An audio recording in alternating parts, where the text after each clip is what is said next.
Good afternoon. Every time I start a Zoom meeting, I always wonder, are you still looking at the cereal?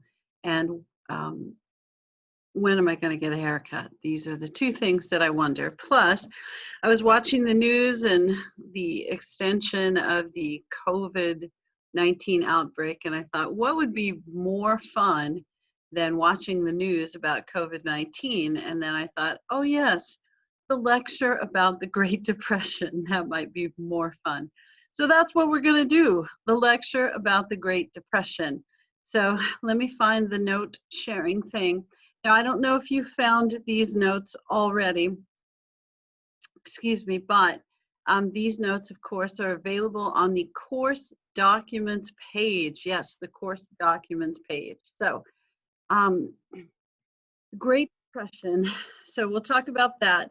Now, you did have a question, which is kind of a chapter 2021 question about the causes of the Great Depression. And I'm not sure that actually your book goes into as much detail as maybe we would like, but that probably is more contained in chapter 20. But let me mention just a couple of things because I know you're probably working on those questions. Thing number one, I would go with unregulated economy. Now I know it's Texas.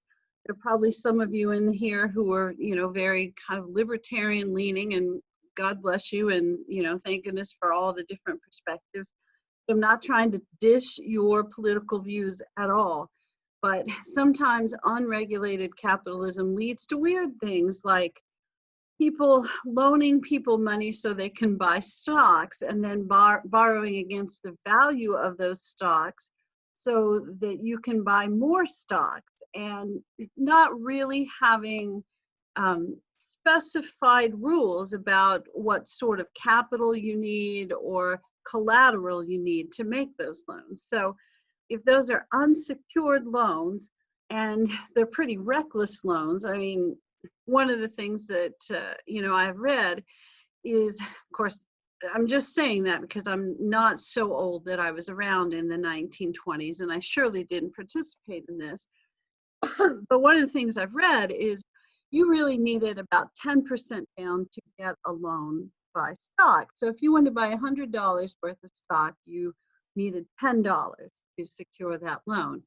And then stockbrokers would let you borrow against the value of the stock that you bought. And stock prices really increased dramatically in value in the 20s because a lot of people, not the majority, but enough, were borrowing against the value of their stock to buy more stock, which naturally creates inflation.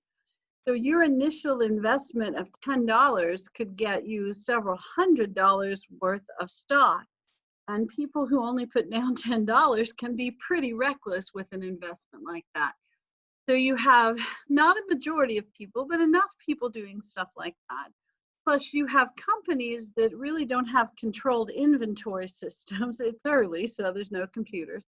And they're just making stuff. So they continue to make stuff long past the years where people are actually buying stuff. You have a really soft agricultural sector, so farmers have really increased their ability to produce, and that was incredibly necessary during the Great War, but not as necessary once the war stopped, but they continued to grow and produce at those levels. So we had overproduction in manufacturing, overproduction in the agricultural sector. We're starting to develop synthetic fabrics. So southern cotton growers aren't selling as much cotton, and their market really never completely recovered from the Civil War. So the economy is still producing at a really large amount, but we're consuming not as much. So there's less consumption, especially as we get past excuse me, the middle of the decade. So 27, 28, people are starting to buy fewer things. We're also adding protect tariffs. So the price of imported goods is increasing, which isn't a huge problem for us, except when you increase your tariffs, other countries increase their tariffs on your goods. So the prices on the goods we were trying to export are also going up. And the German economy is crashing because World War I, the Treaty of Versailles issued reparations that were billions of dollars against the German economy. Now, nobody's saying Germany was a good actor in World War I. Excuse me for the cough. But one of the things that people had talked about, people, primarily Woodrow Wilson, is that if you created too much war guilt or war debt or large reparations against a single country, that would create, an economic issue or potentially a political issue that would lead to a bigger problem in the future, which of course we saw. But the German economy was big, and the French and the English economies interacted pretty consistently with the German economy. So when the German economy goes down, it's going to take the French and English economy with it. And because the economy had started to become more international, and three of our biggest customers were Germany, England, and France, once their economies go down, we have a problem. And so we have inflated stock. We have not very many rules about how stocks are traded. We also don't have any regulations to speak of about banking. So when banks give these loans, they're unsecured. So when these unsecured loans are no longer able to be repaid, the banks had taken that money from their investors, which are the day-to-day folks who just deposit their paychecks. So those paychecks, you deposit those into your bank and you expect that money will be there. Well, that money wasn't there because they had loaned that out to people who were making crazy stock purchases. And when those loans aren't repaid, the money isn't there for you to take out your paycheck, even though you didn't do anything risky at all. So bank deposits were not insured.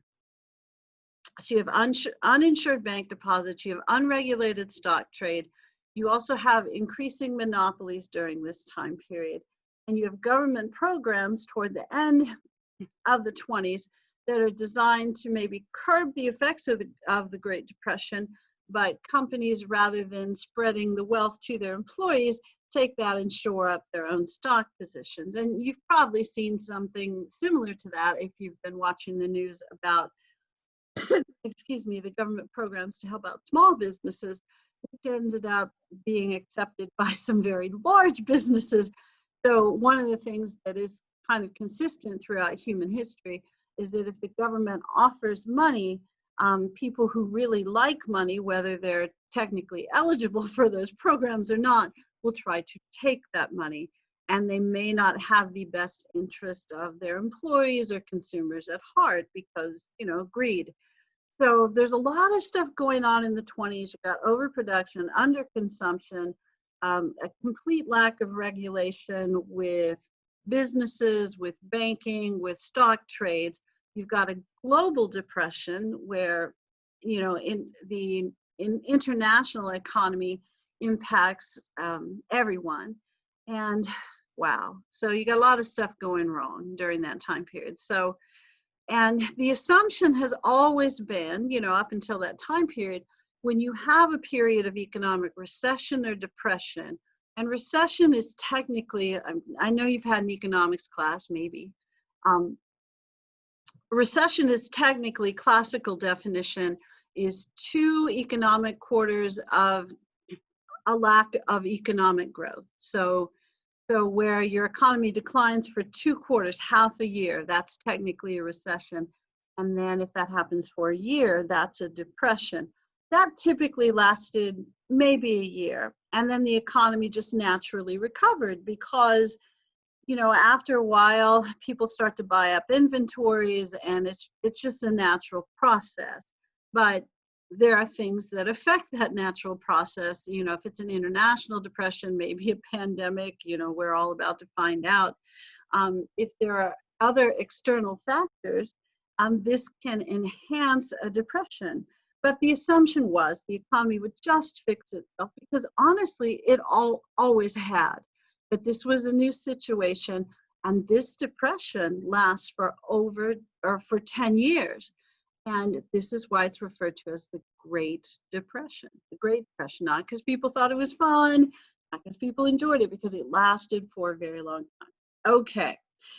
All right, let's see if we can zip through some of this stuff because that maybe was longer than I intended to talk, but what else is new with history professors, correct? All right, so Roaring Twenties, fun, kind of, people were reacting to the years of sacrifice and difficulty in the war. So they thought, hey, let's have a good time. Let's not worry about helping people. Let's just enjoy ourselves. And my goodness, the 30s was the price we paid for the 20s. So big stock market crash in 29, where everybody's at seemingly the same point recognizes that stock prices were overvalued. So they start to sell them off and no one will buy.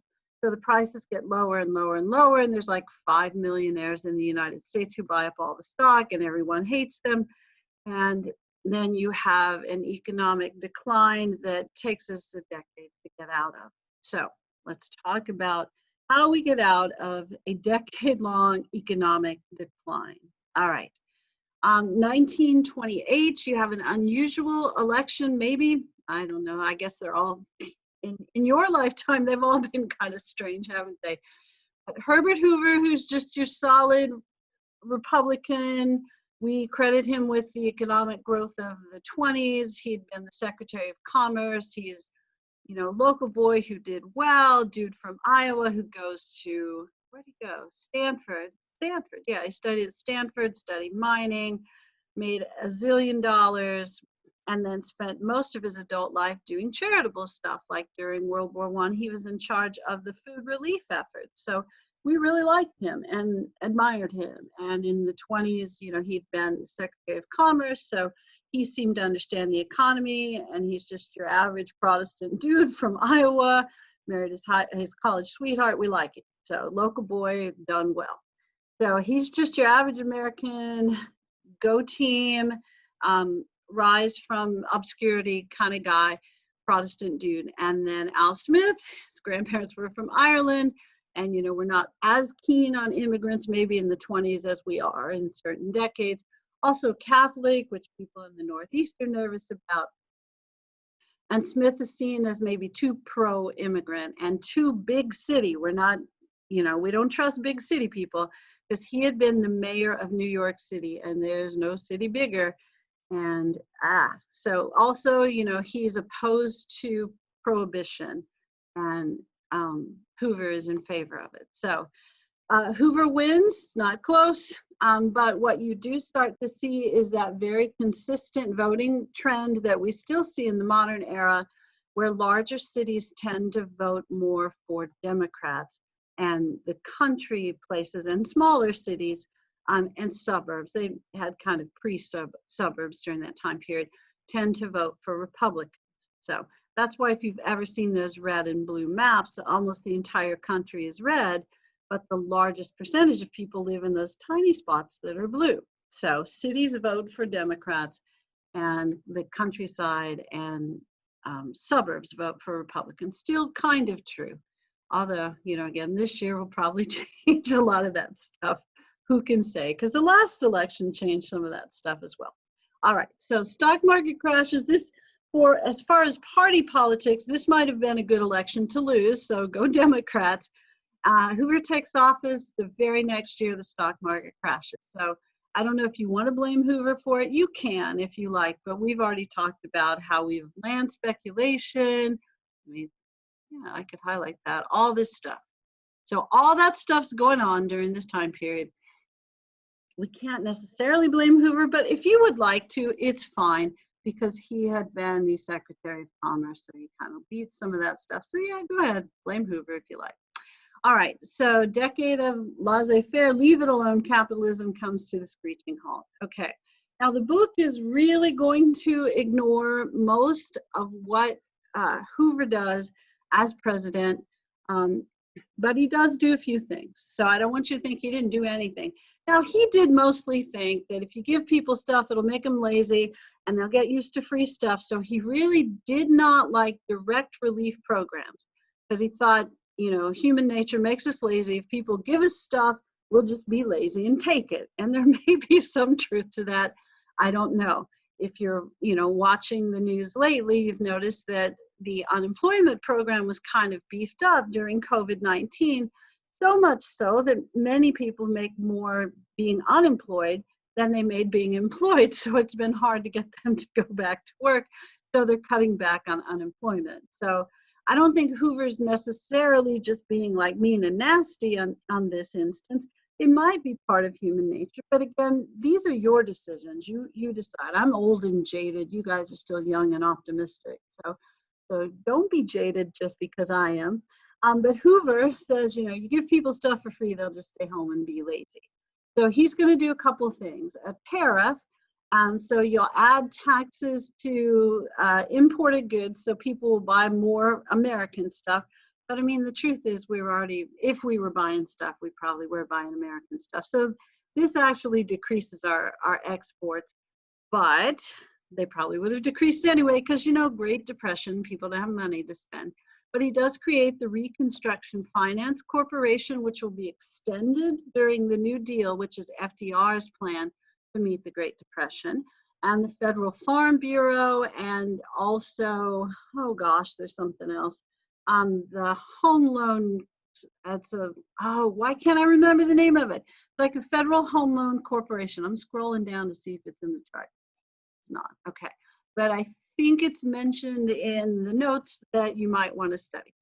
So the Federal Farm Bureau, Federal Home Loan Corporation, what ends up happening is these give loans to large business owners, large farm owners, if you own actual farmland, which if you read about the sharecropping and crop lien system in previous chapters, you notice that most people who farm don't actually own the land. But if you owned the land or owned the business, you were eligible for government programs.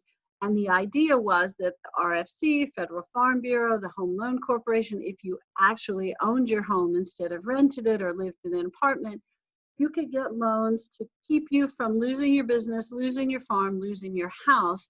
And that would help you shore up your business so you could continue to employ your workers and possibly even give them a raise. But that's not what people who owned homes, owned farms, or owned businesses did. They took the money, paid off their debts, and laid off their employees or didn't hire, someone to cook or clean or whatever. And you'll notice some fairly racist sounding stuff in the textbook where Herbert Hoover encourages people to hire local poor folks to help clean their house. Yay, rich people. But during this time period, all of those government programs really benefited, I don't want to say wealthy, but probably wealthier or upper middle class type folks, and really didn't help out the poor. So those programs don't work. And Herbert Hoover did say, maybe we should do a couple of public works projects. So we could build something that would be useful to the US and would give people jobs. And you'll see that increase dramatically during FDR's administration. But the big Herbert Hoover project is the Hoover Dam. Now, he didn't think you should call it the Hoover Dam, but it's that one that near Las Vegas that creates a consistent water supply for Southern Nevada, Northern California, and leads to the growth of those areas. So, and it's the reason that Las Vegas becomes big and trendy. I know there are military bases out there too. But without water, those places were in trouble. This creates a very consistent water supply, which is why the grass in Las Vegas in the middle of a desert is greener than the grass in my backyard. That is true, by the way. I'm not showing you the grass in my backyard. Okay, so not that Herbert Hoover did nothing, it's just the stuff that he did work. And he also kept saying cool stuff like, the economy will just fix itself, prosperity is just around the corner, soon we'll have a chicken in every pot. And people are going like, dude, you've been saying that for 4 years. You seem like a nice guy, but no. And then during the election year, because the stuff that happens in an election year really matters. And countries have traditionally, modern era, messed with each other during election years, especially if they don't want to see a president or a leader get reelected. Now, that's not what happened here. Herbert Hoover kind of does this to himself. But World War I veterans were promised a bonus that they were supposed to get in the early 1940s, like about their retirement age, because we didn't have Social Security and retirement programs and stuff. So the thought was, we'll give them a bonus because, the economy was really good while they were off fighting. They didn't really reap the benefits of that, but we'll give them money later, to reward them for their, doing their patriotic duty. So they were promised a bonus when they were retirement age. But everybody's broke now. So they decided they would go to Washington, D.C. So they spent all their money, these veterans, going to Washington, D.C. to demand their bonus during that time period. Well, they wanted it. Senate thought that it was reasonable, but the Senate had no money. And they said, hey, we're sorry, but we can't pay you. And then some people in the Hoover administration got a little nervous and said, got a bunch of homeless veterans here. They're just going to start looting and burning stuff down. All the crazy parallels from that time to this time. So Herbert Hoover sends out the military to disperse the Veterans Bonus Army. And they burn down their camps and that sort of stuff. And they catch this on film. And it just looks bad when you send the military out to shoot at veterans. Now, I know they weren't shooting, real bullets, and it was tear gas, and they were burning down their little tents. They weren't, killing veterans, but, tearing up their stuff and tear gassing veterans just looks bad. And now, it's not like Herbert Hoover was going to win this election anyway, but do that in an election year and see how that works for you. Okay, so we elect FDR, who was a New York politician related to Teddy Roosevelt, super wealthy guy, had contracted polio when right after he ran for vice president in 1920 election. He was James Cox's running mate in 1920. They clearly didn't win because you've never heard of James Cox. And he has polio, and it takes a very long time for him to recover. And polio is one of those diseases that's mostly been eliminated, has completely been eliminated in the United States, mostly throughout the world, but really prominent during this era and up through the 1950s when they developed a vaccine. My father got polio. He was born in 41 and got it. It's carried by mosquitoes, but he got it, and it causes paralysis. And sometimes that paralysis retreats, sometimes it doesn't. For FDR, he was essentially paralyzed from the waist down. But in one of the weird oddities of the 1930s and that era, if somebody was physically impaired in some way, we thought that made them weak. So the thought was we would never elect a leader that people understood couldn't walk on his own. So they went to great lengths to hide the fact that FDR was paralyzed from the waist down. Now, I mean, you guys have seen Greg Abbott, so you know that he's also paralyzed from the waist down. Now it's like, yeah, we don't care. We think that's, noble that you fought through the difficulties and you're still successful and we admire you.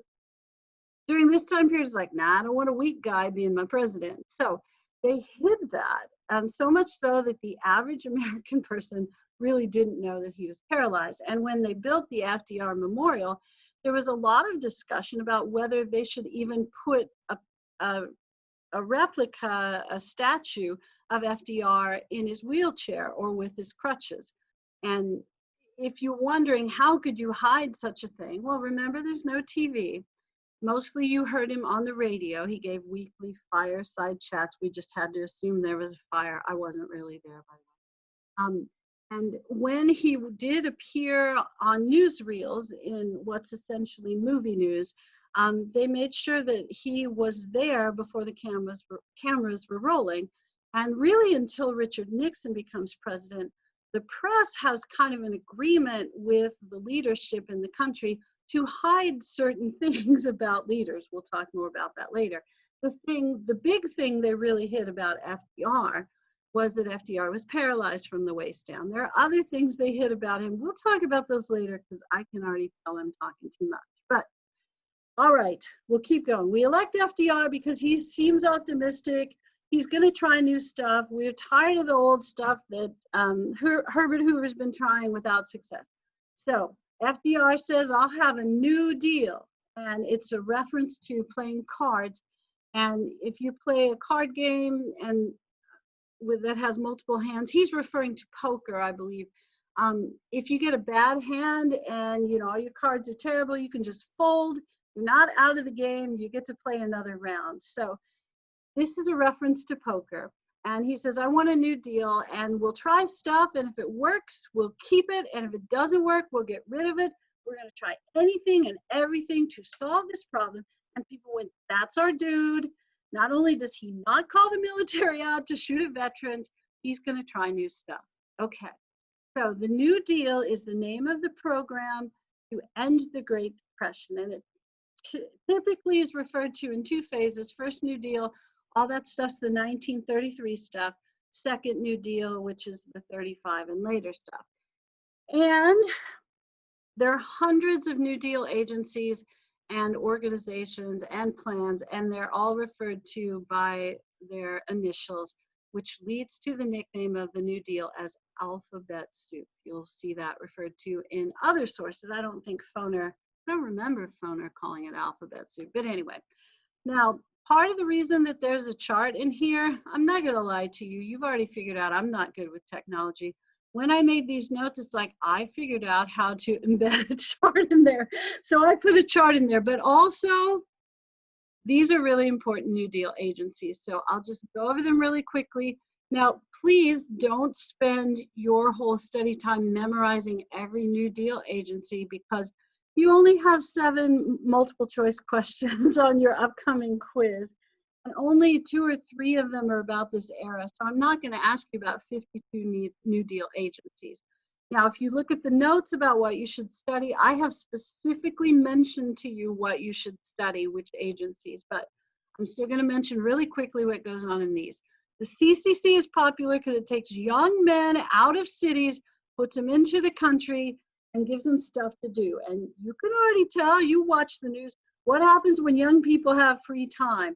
They protest, they march around. They weren't necessarily protesting and marching around, but they were wandering around with nothing to do, harassing people, graffiti, I don't know, stealing old women's purses. And dudes are the worst. You've noticed the sexism in this class. But young dudes with nothing to do, they're destructive. Yeah, so you got to get them out of town. So they got them out of town, and they did manly stuff like building roads and ranger stations and doing controlled burns in forests, and cutting down trees, and some places planting trees, and other places, but really productive stuff that they could feel good about. They also had calisthenics, and they gave them little uniforms, so it was, or big uniforms that fit. But they provided them room and board and clothing, a very small allowance, but they also sent money back home to their families. So this gave them lots of things to feel good about. This was probably the most popular program, a direct relief program in the New Deal, because even if you didn't think direct relief was a really good idea and you were a serious libertarian, you still wanted the young guys out of town when they were causing trouble. So this was a good thing. Tennessee Valley Authority is good because it dams up rivers that are flood prone and creates electricity for people in the country. Yes, my people, Ozarks and Appalachians, where they probably didn't have electricity before. And I'm going to skip over FERA. They just gave out money and food and stuff. And yeah, okay, so that's a direct relief. AAA pays farmers to produce less. So the first year of the program, a little controversial because they're plowing under crops and destroying livestock and pouring out milk. And that's when people are starving in the United States. So it looks bad. Now they're not starving because they don't have we don't have food in the country. They're starving because they couldn't afford the food, and the government wasn't doing a good job giving them the extra food. We're going to work on that during that time period too, but the first year is ugly. NRA, National Recovery Administration, nothing to do with guns.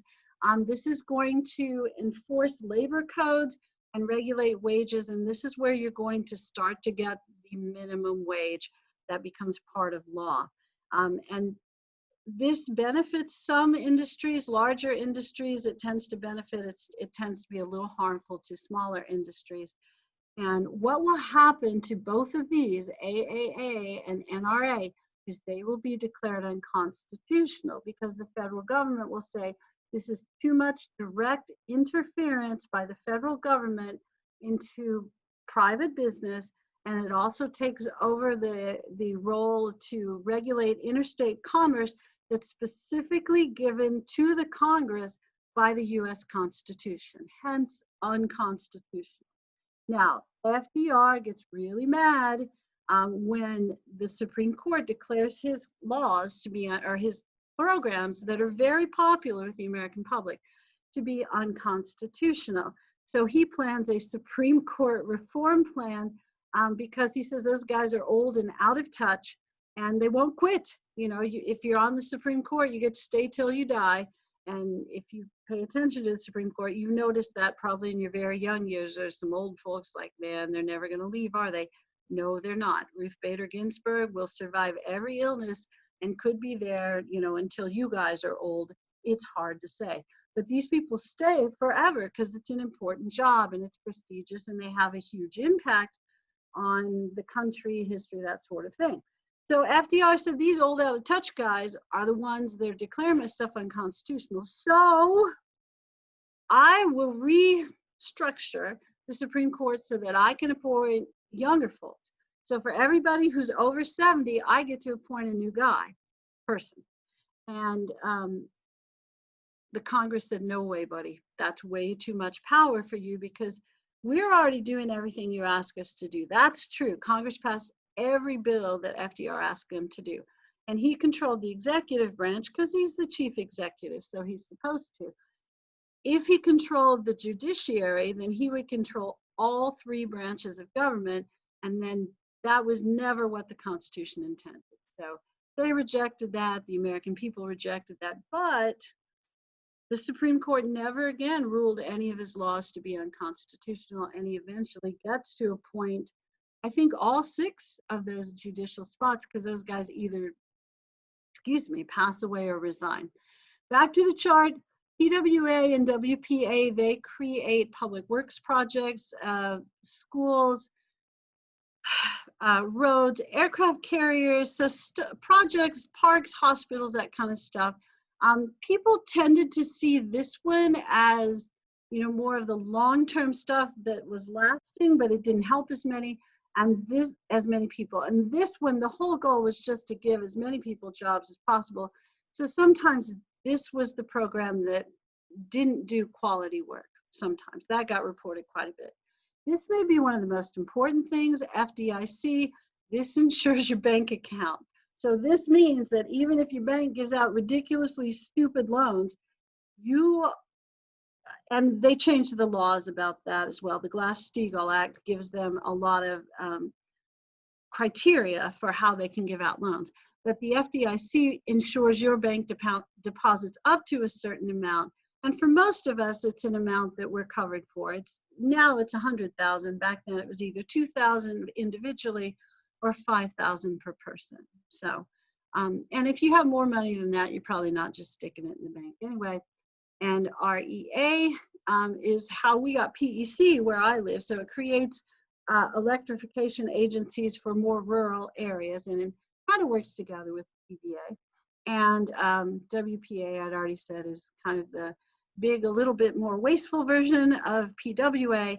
And Social Security, that is probably the most impactful part of the New Deal because it's still around. And you know what that does. That gives a pension to old folks if they pay into it while they work. As a Texas teacher, we don't necessarily do that, but most people do pay into it, and then old folks get it later. Okay, this is just kind of a rehash of those programs. So I don't know that we necessarily need to go over this again. I probably didn't mention Emergency Banking Act. And what that does, honestly, it just closes down the banks. So what ends up happening is the federal government sends bank inspectors into these banks, and they say like, yeah, it looks like you're managing things well, or no, you're not. And if they were managing it, they would give them more money and say like, good job, keep going. And if it wasn't doing a good job, they would say like, we're closing down your bank. And then after they reopened the banks, FDR gave a speech and he said, I know you guys are nervous about the cash because you haven't gotten to go to the bank for 2 weeks, but it would be very un-American for you to go to the bank and take all your money out, because people had been doing that because the banks were failing. And he gives this speech and people actually go and put more money in the banks. It's amazing. But sometimes in times of crisis, people in the United States really pull together. And hopefully you've seen a little bit of that in your local community. I know that's not necessarily what's on the news, but my guess is by the time our current situation's over, you'll see more of that, and hopefully we'll see more of that on the news, because lots of people are nice and help each other. Okay, back to business. All of these things helped and made people feel better, but unemployment still remained really, really high, 20%. In some states, foreign states, it was up to 50%. So this shows that the economy did improve some, and we do start, one of the big things about this period is we start to expect that if the economy is bad, that the federal government should try to do something about it. That is a brand new thing that had not been true before, which is why people didn't necessarily get on to Herbert Hoover in the early days of the Great Depression, because nobody expected the government to try to fix the economy. Now we do expect the government to step in and try to fix stuff. Okay. The Wagner Act, that happens later. I know that I don't have a test question or anything about it, but that replaces the NRA. So, all right. And these things we've already talked about. And if you think the REA didn't matter, poor country people need electricity too. So most people in the country did not have electricity. 80% did not before the REA, and 90% did after. So huge improvement there. Now, if you're wondering, did everybody like the New Deal? No, there were three major critics, and I'll mention them really quickly because I know I've gone on about this, but the 30s, it's really important.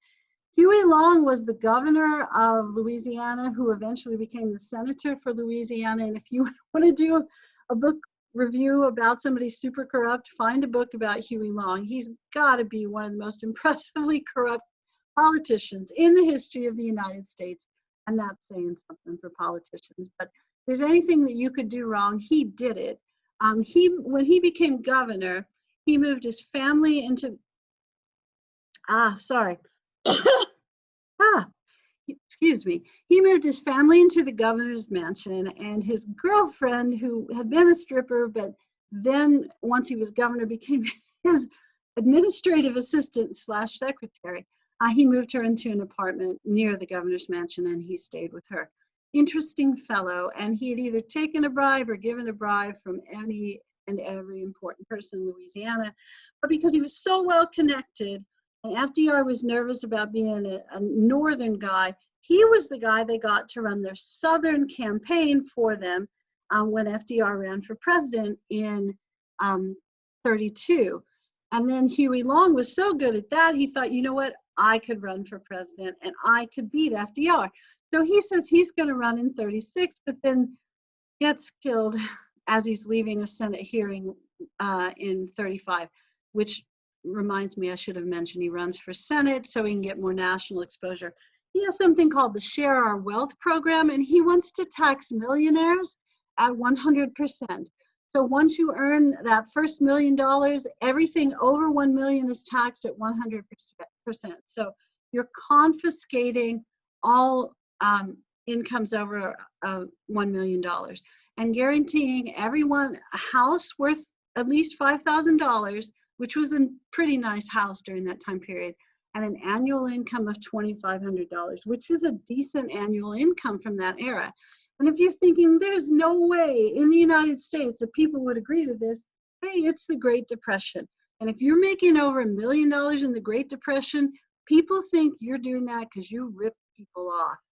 They're not going like, go buddy, I'm going to do that myself someday. They're going like, what a horrible person. So this is a very popular idea, very popular idea. We don't ever do it, and I think it's partly because his charisma carries the idea in some ways, but it's a popular idea, and what you would think of probably as socialism during this time period is very openly and widely discussed because it's a 10-year depression. And people kind of conclude that our system, it's not an aberration, it's the system that isn't working. Francis Townsend said he's an old guy that was a doctor and he got cancer and got medical treatment and got better, which might be a miracle in itself in the 30s. But his conclusion was, if I hadn't been a doctor and hadn't saved a bunch of money, I couldn't have afforded this. And our economy would be better off if old people would stop working. So he suggests a guaranteed old age pension for everybody over a certain age, and they would get $200 a month, but they had to agree to spend it, and they had to agree not to work, and that would create openings in the economy for jobs for younger people. And that is what becomes Social Security. And Charles Coughlin, he might be a guy you might want to read about.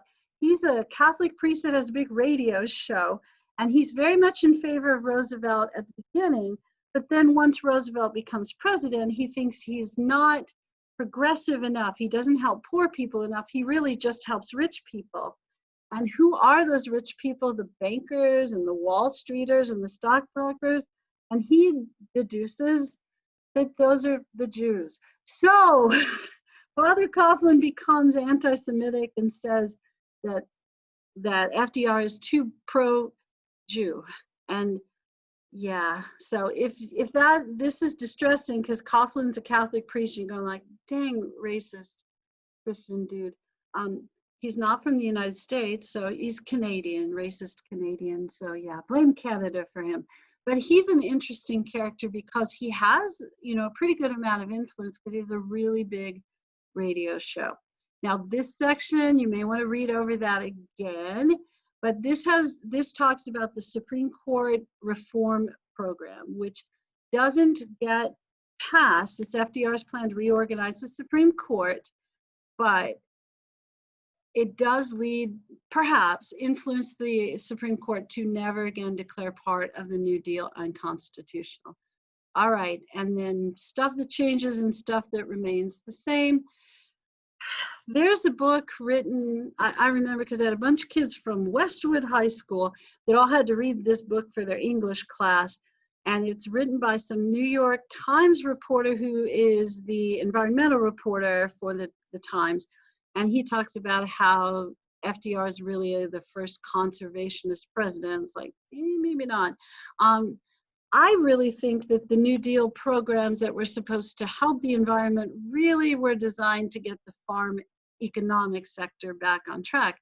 But they did incidentally help with erosion, because if you stop farming, it's better for the land. Plus, we have a dust bowl in the middle of this. So the middle of the country is extraordinarily broke during this time period. And those states where unemployment's like 50%, those are farm states, because the farming sector is devastated by the depression, overproduction, soil erosion, and the dust bowl. Now, this nature will take its course, and a lack of farming will help the soil recover. So by the end of the decade, things are better. Plus, the CCC and other WPA projects will help build up forests and will dam rivers and will decrease flooding and stuff. So that's good. Eleanor Roosevelt will play a larger role in politics during this time period. And she is very, very pro-civil rights and very concerned about helping people that are poor. And other women that are prominent, Marian Anderson is, I'll talk about her in the next chapter because I feel like I slighted her. But Marian Anderson's a famous singer who gives a free concert at the Lincoln Memorial during the 30s.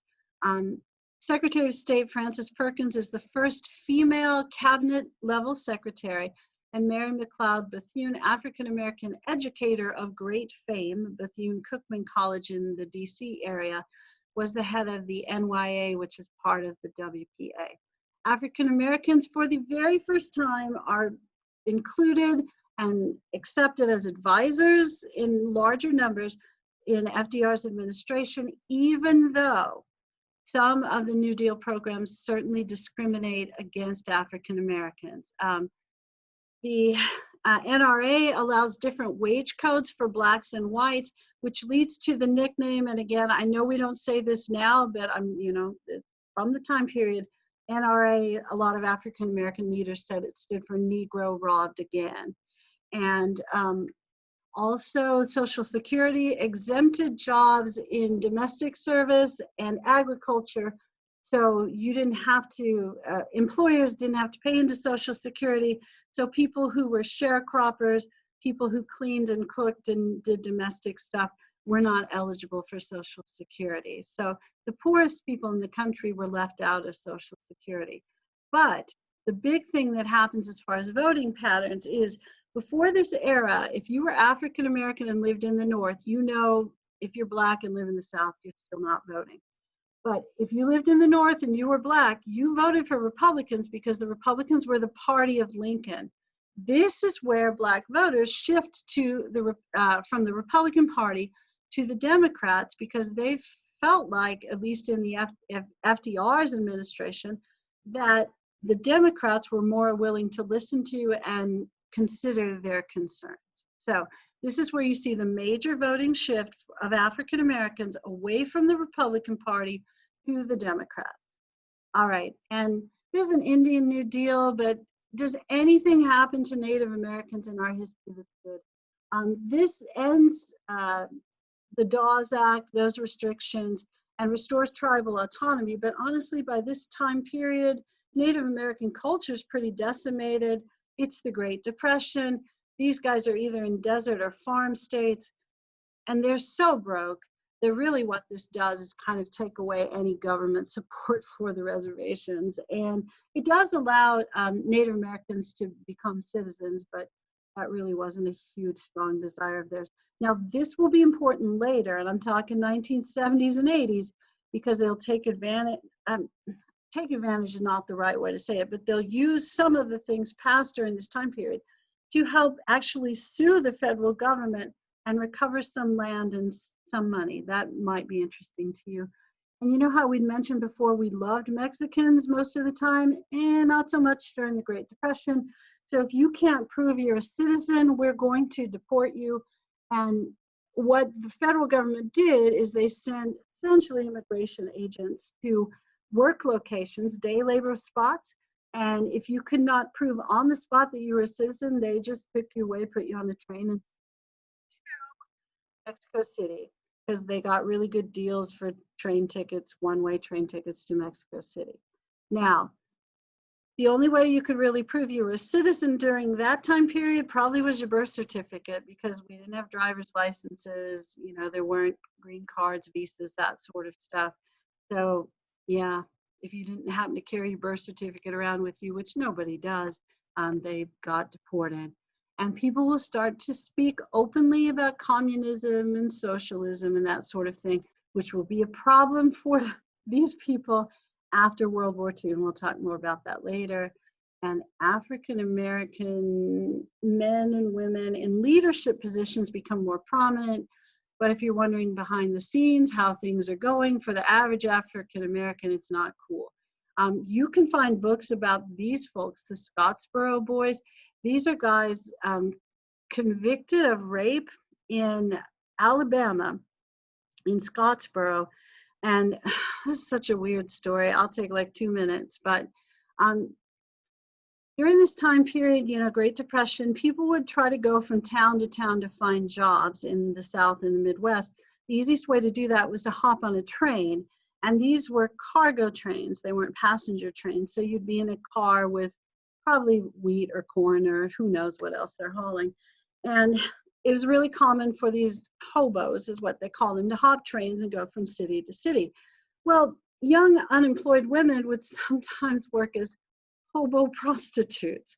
So what happens on this train, and for whatever reason, the hobos would self-segregate. So you'd have like the car of black hobos, the car of white hobos, and I guess there weren't as many prostitutes. I'm not as familiar with that as perhaps I need to be. But the prostitutes went to get customers in the white hobo car, then they went to get customers in the black hobo car, and it was pretty common for law enforcement to check the trains in major cities to make sure there were no hobos on there.